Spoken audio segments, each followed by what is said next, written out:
मोर दुलरवा देश के रहवैया हो जोहार। आज फिर एक बार मन कर बात कर माध्यम से राउर जम्मो कोटि कोटि मोर परिवार मन से मिले कर अवसर मिलिस है। मन कर बात में राउर मन कर स्वागत है। कुछ दिन पहले हमर देश एक ऐसन उपलब्धि हासिल करिस है जो जम्मो झनला प्रेरणा देहत है। भारत कर सामर्थ्य कर प्रति एक नवा विश्वास जगावत है। राउर मन क्रिकेट कर मैदान में भारतीय टीम कर कोई बैट्समैन कर शतक सुन के खुश होत हुई हो, लेकिन भारत हर एक और मैदान में शतक लगाई से वो बहुत विशेष है। ये महीना कर 5 तारीख के देश में यूनिकॉर्न कर संख्या 100 कर आंकड़ा तक पहुंच गई से। और राउर मन के तो पता ही हवे, एक यूनिकॉर्न यानी कम से कम 7,500 करोड़ रुपया कर स्टार्टअप रथे। यूनिकॉर्न कर कुल मूल्यांकन 330 बिलियन डॉलर यानी 25 लाख करोड़ रुपया से भी ज्यादा है। निश्चित रूप से ये बात हर भारतीय मन पर गर्व कर बात हवे। राउर कर ये जान करके भी हैरानी होही कि हमर कुल यूनिकॉर्न में से 44 पाछू बछर बने रहिस। इतना ही नहीं, ए साल के 3-4 महीना में 14 और नवा यूनिकॉर्न बन गई से। एकर मतलब ये हुईस कि वैश्विक महामारी करे दौर में हमर स्टार्टअप स्वास्थ्य और मूल्य कर रचना करत है। भारतीय यूनिकॉर्न कर औसत वार्षिक दर यूएसए, यूके और अन्य कई देश से भी ज्यादा है। विश्लेषण करे वाला मन ये भी कहत हैं कि आए वाला साल में इस संख्या में तेजी से उछाल देखे बर मिलही। एक अच्छा बात ये हवे कि हमर यूनिकॉर्न कर एक विविधीकरण व्यवस्था है। ये ई कॉमर्स, फाइनटेक, एडटेक, बायोटेक जैसन कई क्षेत्र में काम करत है। एक और बात जिला मैं ज्यादा से ज्यादा अहम मानथो वो ये हवे कि स्टार्टअप कर दुनिया नवा भारत कर उत्साह ला बना थे। आज भारत कर स्टार्टअप पारिस्थितिकी तंत्र सिर्फ बड़ा शहर तक सीमित नहीं है। छोटा छोटा शहर और कस्बा से भी उद्यमी मन सामने आवत हैं। एकर से पता चलेल कि भारत में जेकर पास रचनात्मक आइडिया है वो धन एकत्र कर सकता है। संगवारी हो, देश कर सफलता कर पीछे देश कर युवा शक्ति, देश कर प्रतिभा और सरकार जम्मो झन मिल के प्रयास करता है। जम्मो झन कर योगदान, लेकिन एमे एक और बात महत्वपूर्ण है, वो है स्टार्टअप वर्ल्ड में राइट मेंटोरिंग यानी सही मार्गदर्शन। एक अच्छा मेंटर स्टार्टअप ला नवा ऊंचाई तक ले जा सकता है। वो संस्थापक ला सही सलाह बर हर तरह से सहायता कर सकत है। मोला ये बात कर गर्व है कि भारत में ऐसन बहुत से सलाहकार हैं जेमन स्टार्टअप ला और बढ़ाए बर खुद ला समर्पित कर देहिन है। श्रीधर वेम्बू जी ला हाल ही में पद्म सम्मान मिली से। वो खुद एक सफल उद्यमी ला तैयार करे कर बीड़ा उठाइन है। श्रीधर जी अपन काम ग्रामीण इलाका से शुरू करिन है। वो ग्रामीण युवा मन के गांव में रह के ये क्षेत्र में कुछ करे बर प्रोत्साहित करता है। हमारे यहाँ मदन पड़ाकी जैसन लोग मन भी हैं जो ग्रामीण उद्यमी मन के बढ़ावा देहे बर 2014 में वन ब्रिज नाम कर प्लेटफॉर्म बनाए रहिन। आज वन ब्रिज दक्षिण और पूर्वी भारत के 75 से भी अधिक जिला में मौजूद है। एकर से जुड़ल 9,000 से भी अधिक ग्रामीण व्यवसायी ग्रामीण उपभोक्ता मन के अपन सेवा उपलब्ध कराते हैं। मीरा सेनाई जी भी एक ऐसा ही मिसाल हवे। वो ग्रामीण जनजातीय विकलांग युवा मन बर बाजार आधारित क्षमता विकास प्रशिक्षण के क्षेत्र में उल्लेखनीय काम करता है। मैं तो यहाँ कुछ नाम लेहे हूँ, लेकिन आज हमार बीच सलाह कर कमी नहीं है। हमारे लिए ये बहुत खुशी कर बात है कि स्टार्टअप पर आज देश में एक पूरा आधारी व्यवस्था तैयार होता है। मोला विश्वास है कि आए वाला समय में हमन ला भारत के स्टार्टअप वर्ल्ड कर प्रगति कर नवा उड़ान देखे बर मिलही। संगवारी हो, कुछ दिन पहले मोला एक ऐसन रुचिकर और आकर्षित करे वाला चीज मिलिस जेमे देशवासी मन कर रचनात्मक और कलात्मक प्रतिभा कर रंग भरिस है। एक उपहार है जेके तमिलनाडु के थंजावर के एक स्वयं सहायता समूह हर मोला भेजिस हवे। ये उपहार में भारतीयता कर सुगंध है और मात्र शक्ति कर आशीर्वाद मोर प्रति उनकर स्नेह कर भी झलक है। ये एक विशेष थंजावर गुड़िया है जेला GI टैग भी मिलिस है। मैं थंजावर स्वयं सहायता समूह कर विशेष धन्यवाद देहत हूँ कि वो मोला स्थानीय संस्कृति में रचल बसल ए उपहार ला भेजिन। वैसे संगवारी हो, ये थंजावर गुड़िया जितना खूबसूरत होते उतना ही खूबसूरती से ये महिला सशक्तिकरण कर नवा गाथा भी लिखत है। थंजावर में महिला मन के स्वयं सहायता समूह कर स्टोर्स और कियोस्क भी खुलत हैं। एकर वजह से कितना ही गरीब परिवार मन कर जिंदगी बदल गई से। ऐसे कियोस्क और स्टोर्स कर सहायता से महिला मन अपन उत्पाद ला ग्राहक मन ला सीधे बेच पावत हैं। ये पहल ला थरगैल कई विनयी पुरुत्तकल वीरप्पनई अंगाड़ी नाम देहल गई से। खास बात यह है कि ये पहल से 22 स्वयं सहायता समूह जुड़िन हवे। राउरे मन ला भी ये जान के अच्छा लागी कि महिला स्वयं सहायता समूह के ये स्टोर्स थंजावर में चुनिंदा स्थान में खुलिन है। एकर देखरेख कर पूरा जिम्मेदारी भी महिला मन उठात हैं। ये महिला स्वयं सहायता समूह थंजावर गुड़िया और कांच से दीप जैसे GI उत्पाद के अलावा खिलौना, चटाई और कृत्रिम गहना भी बनावत हैं। ऐसन स्टोर्स कर वजह से ही GI उत्पाद कर साथ साथ हस्तशिल्प कर उत्पाद कर बिक्री में भी काफ़ी तेजी देखे बर मिलत है। ये मुहिम कर वजह से न केवल कारीगर मन के बढ़ावा मिलत है, बल्कि महिला मन कर आमदनी बढ़े से उनकर सशक्तिकरण भी होवत है।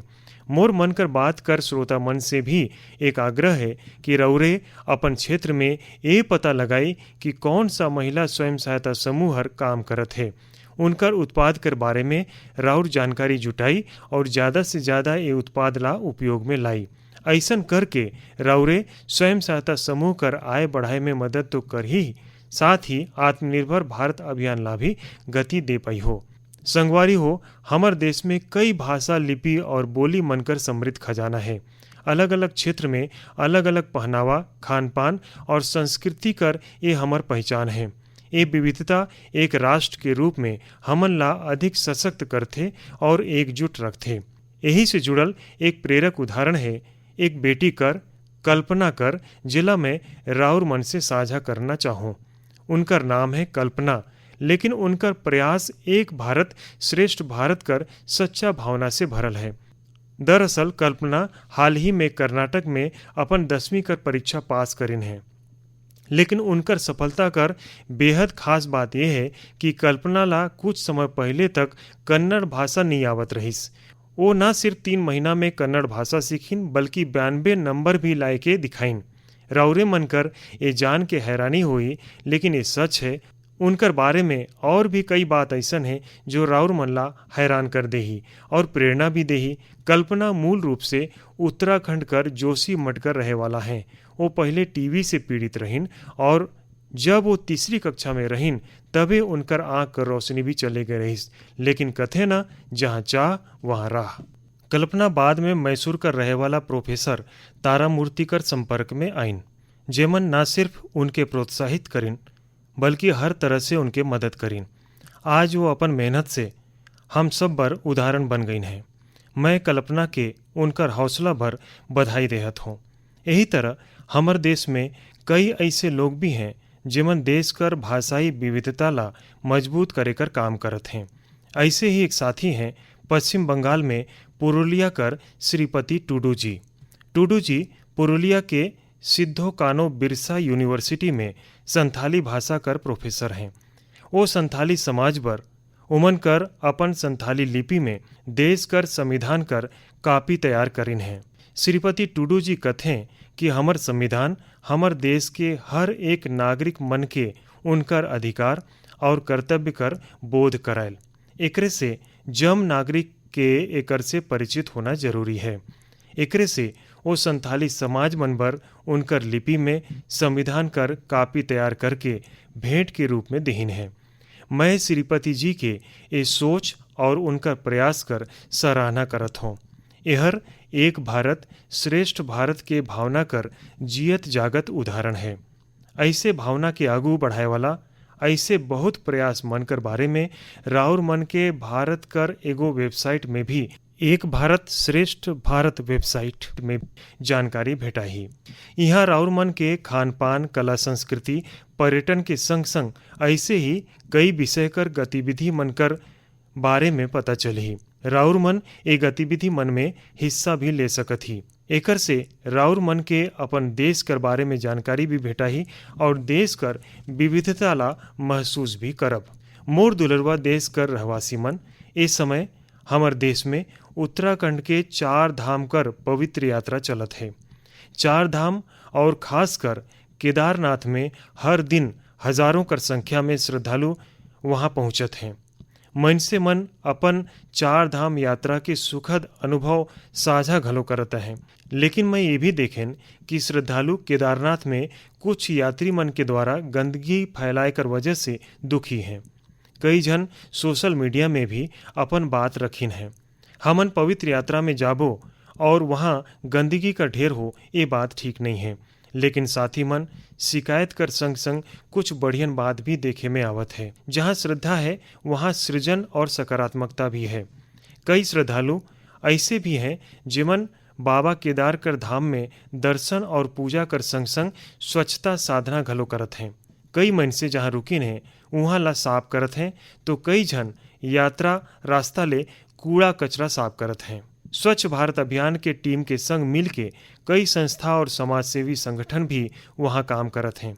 साथी मन, हमर यहाँ जैसे तीर्थ यात्रा कर महत्तम होल, उसने तीर्थ सेवा कर भी महत्व बताल गई से। और मैं तो ये भी कथूँ कि तीर्थ सेवा कर बिना तीर्थ यात्रा भी अधूरा है। देवभूमि उत्तराखंड में ऐसने कितना मनसे मन है जेमन स्वच्छता और सेवा कर साधना में लगिन हैं। रुद्रप्रयाग कर रहे वाला श्रीमान मनोज बैंजवाल से भी राउर मन के नगद प्रेरणा भेटाही। मनोज जी पाछू 25 बछर से पर्यावरण कर देखरेख करे कर बीड़ा उठाइन है। वो स्वच्छता कर मुहिम चलाए कर संग संग पवित्र स्थान के प्लास्टिक मुक्त करे में भी जुटे रहते। उन्हें गुप्त काशी में रहे वाला सुरेंद्र बगवाड़ी जी भी स्वच्छता ला अपन जीवन मंत्र बनाइन है। वो गुप्त काशी में नियमित रूप से कार्यक्रम चलाते हैं और मौके पता चली से कि ये अभियान कर नाम भी वो मन कर बात रखिन है।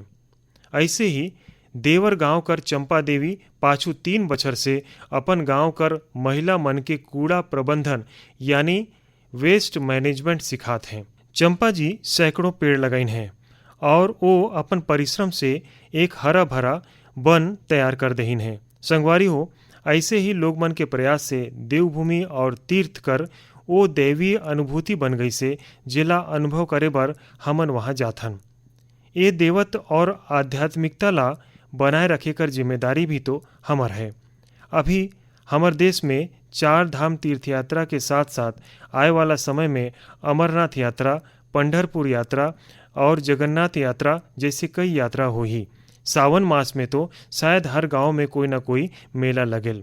संगवारी हो, हमन जहाँ कहीं भी जाथन, ये तीर्थ क्षेत्र कर गरिमा बने रहे, शुचिता, साफ सफाई, एक पवित्र वातावरण हमन एला कभी भी नहीं भूलथन। ओला जरूर बनाए रखी और एकर बर जरूरी है कि स्वच्छता कर संकल्प ला याद रखी। कुछ दिन बाद ही 5 जून के विश्व पर्यावरण दिवस के रूप में मनाल जाथे। पर्यावरण ला लेकर हमन ला अपन आसपास में सकारात्मक अभियान चलाए चाहिए और ये निरंतर करे वाला काम है। राउर मन ए बार सब ला साथ जोड़कर स्वच्छता और वृक्षारोपण के लिए कुछ प्रयास जरूर करी। राउर मन खुद भी पेड़ लगावा और दूसर मन ला भी प्रेरित करा। मोर दुलरवा देशवासी मन, अगला महीना 21 जून के हमन 8वां अंतर्राष्ट्रीय योग दिवस मनाए वाला हन। इधर योग दिवस कर थीम है मानवता बर योग। मैं राउर सब जन ला योग दिवस ला अड़बड़ उत्साह से मनाए बर निवेदन करत हूँ।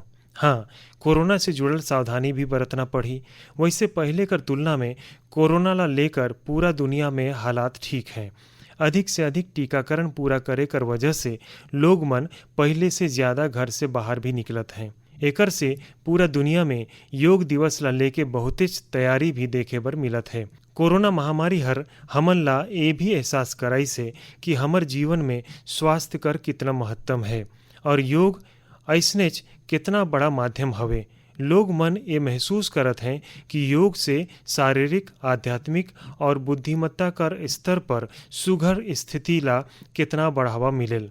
विश्व कर बड़ा से बड़ा व्यवसायी से लेकर फिल्म और खिलाड़ी व्यक्तित्व तक, छात्र मन से लेकर सामान्य मानव तक सबेच योग ला अपन जीवन कर अभिन्न अंग बनात हवे।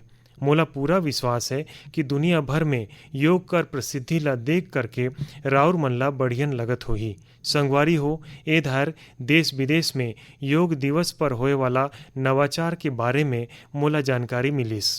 यही में से एक है गार्डियन रिंग।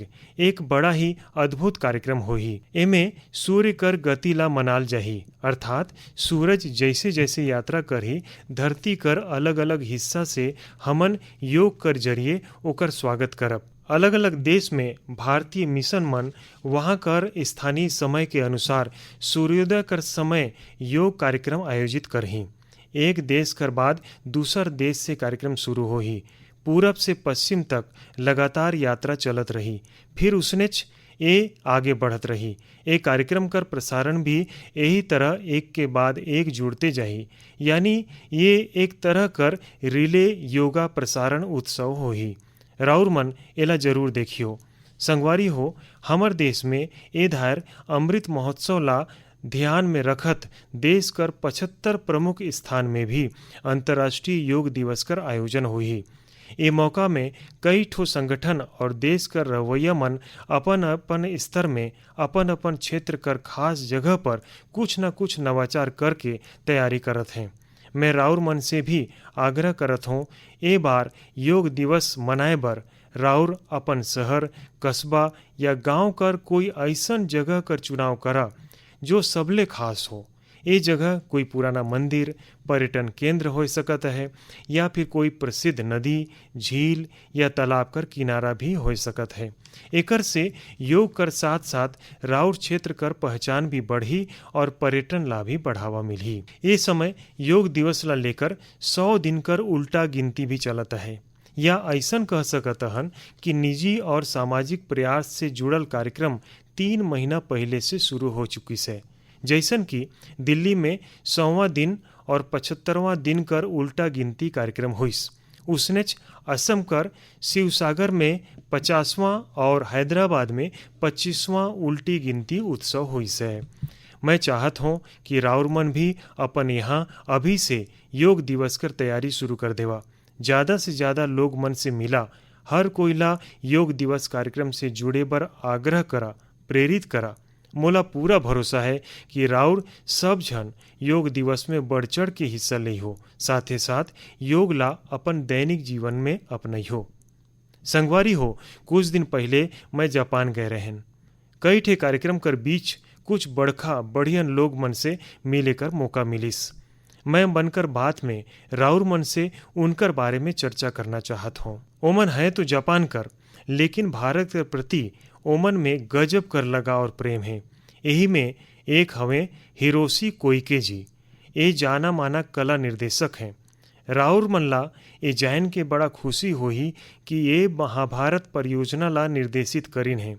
ये परियोजना कर शुरुआत कंबोडिया में हो रहीस और पाछू 9 बछर से ये लगातार चलत हवे। हिरोशी कोइके जी हर कामला बहुतेज अलग तरीका से करथे। ओहर हर बछर एशिया कर कोई ना कोई देश कर यात्रा करथे और वहाँ स्थानीय कलाकार, संगीतकार मनकर साथ महाभारत कर कुछ हिस्सा ला रिकॉर्ड करथे। ये परियोजना कर माध्यम से वो भारत, कंबोडिया और इंडोनेशिया सहित 9 देश में अपन निर्माण करिन है और स्टेज कर प्रस्तुति भी देन है। हिरोशी कोइके जी वो कलाकार मन ला एक साथ लाथे जिनकर शास्त्रीय और पारंपरिक एशियन कला प्रस्तुति में विविध पृष्ठभूमि रहीस है। यही वजह है कि उनकर काम में विविध रंग देखे बर मिलेल। इंडोनेशिया, थाईलैंड, मलेशिया और जापान कर प्रस्तुतिकर्ता मन कर जावा नृत्य, बाली नृत्य, थाई नृत्य कर जलिए एला और आकर्षक बनाल जाथे। खास बात ये भी है कि हर कोई प्रस्तुतकर्ता अपन ही मातृभाषा में बोलेल और नृत्य निर्देशक बहुतेज बढ़ियन ले विविधता ला प्रदर्शित करेल और संगीत कर विविधता से ये निर्माण कार्य और जियत कस बन जाए। उनकर उद्देश्य ये बात ला सामने लाना है कि हमार समाज में विविधता और सह अस्तित्व कर महत्तम है और शांति कर रूप वास्तव में कैसन होएक चाहिए। एकर अलावा मैं जापान में जो और 2 जन से भेटेन वो है आत्सुशी मात्सुओ और केंजी योशी जी। ये दोनों ही TEM प्रोडक्शन कंपनी से जुड़ल हैं। ए कंपनी कर संबंध रामायण कर ओ जापानी एनिमेशन फिल्म से हवे जो 1993 में बने रहीस। ए परियोजना जापान कर बहुत ही प्रसिद्ध फिल्म निर्देशक युगो साको जी से जुड़ल रहीस। करीब 40 बछर पहले 1983 में ओमन के पहली बार रामायण के बारे में पता चले रहीस। रामायण उनकर हृदय ला छुई देहिस, जेकर बाद ओ एकर बर गहराई से खोज करे में जुट गईन। इतना ही नहीं, वो जापानी भाषा में रामायण कर 10 संस्करण ला भी पढ़ डालिन और वो इतनेच में नहीं रुकिन, ओ एला एनिमेशन में उतारे चाहत रहिन। ऐसे में भारतीय एनिमेशन वाला मन भी उनकर मदद करिन। ओमन ला फिल्म में देखाल भारतीय रीति रिवाज और परंपरा के बारे में बताल गईस। उनकर के बताल गईस कि भारत में लोग धोती कैसे पहनते, साड़ी कैसे पहनते, बाल कैसे बनाते, बच्चा मन परिवार कर भीतरी एक दूसर कर सम्मान कैसे करते, आशीर्वाद कर परंपरा का होल, सुबह उठ के अपन घर कर बुजुर्ग मन ला प्रणाम करना, उनकर आशीर्वाद लेना, ये सब गोठ अब 30 बछर कर बाद एनिमेशन फिल्म में 4K में दोबारा बनाल जाता है। ये परियोजना ला जल्द पूरा करे के संभावना है।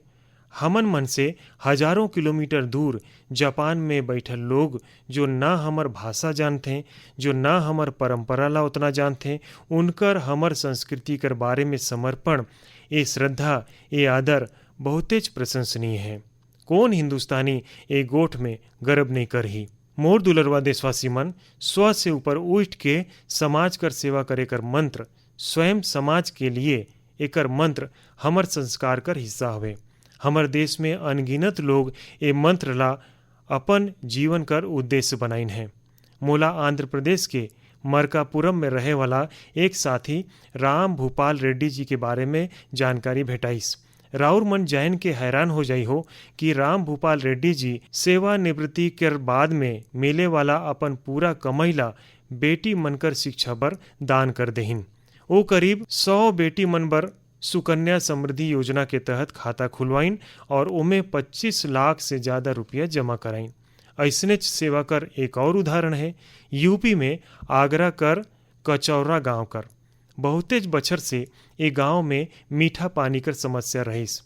यही बीच गांव कर एक किसान कुंवर सिंह ला गांव से 6-7 किलोमीटर दूर अपन खेत में मीठा पानी भेटाई गईस। ये उनकर बर बहुतेज खुशी कर गोट रहीस। वो सोचिन कि क्यों ना ये पानी से बाकी गांव वाला मनकर सेवा करल जाए, लेकिन खेत से गांव तक पानी ले जाए में 30 से 32 लाख रुपया कर जरूरत रहीस। कुछ समय बाद कुंवर सिंह कर छोटा भाई श्याम सिंह सेना से सेवानिवृत्त होए के गांव में आइन, तो उनकर के सब चीज पता चलिस। वो सेवानिवृत्ति के बाद मिलिस पूरा अपन धनराशि ला एक काम बर सौंप दहिन और खेत से गांव तक पाइपलाइन बिछाए के गांव वाला मन बर मीठा पानी पहुंचाइन। अगर लगन हो, अपन कर्तव्य कर प्रति गंभीरता हो, तो एक व्यक्ति भी कैसे समाज कर भविष्य बदल सकता है। ये कोशिश एकर बर बड़ा प्रेरणा हवे। हमन कर्तव्य पथ पर चलत समाज ला सशक्त कर सकत ही, देश ला सशक्त कर सकत ही। आज़ादी कर ये अमृत महोत्सव में यही हमर संकल्प होइक चाहिए और यही हमर साधना भी होइक चाहिए, और जेकर एक ही रास्ता हवे, कर्तव्य कर्तव्य और कर्तव्य।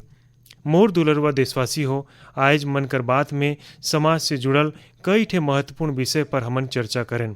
राउर सब जन अलग अलग विषय से जुड़ल महत्वपूर्ण सुझाव भेज था और वही आधार पर हमर चर्चा आगे बढ़ेल। मन कर बात कर अगला अंक बर सुझाव भेजे के जिन भुलई हो। इस समय आज़ादी कर अमृत महोत्सव से जुड़ल जो कार्यक्रम चलत है, जो आयोजन में राउर मन शामिल हो था, उनकर बारे में जरूर बताई हो।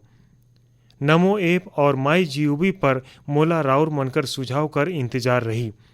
अगला बार हमन एक बार और मिलब, फिर से देशवासी मन से जुड़ल ऐसनिच विषय पर गोठ करब। राउर मन अपन ख्याल रखियो और अपन आसपास जीव जंतु मन कर भी तिहा करियो। गर्मी करे मौसम में राउर पशु पक्षी मन बर खाना पानी देह कर अपन मानवीय दायित्व ला निभात रही हो, ये जरूर याद रखियो। तब तक के लिए बहुत बहुत धन्यवाद।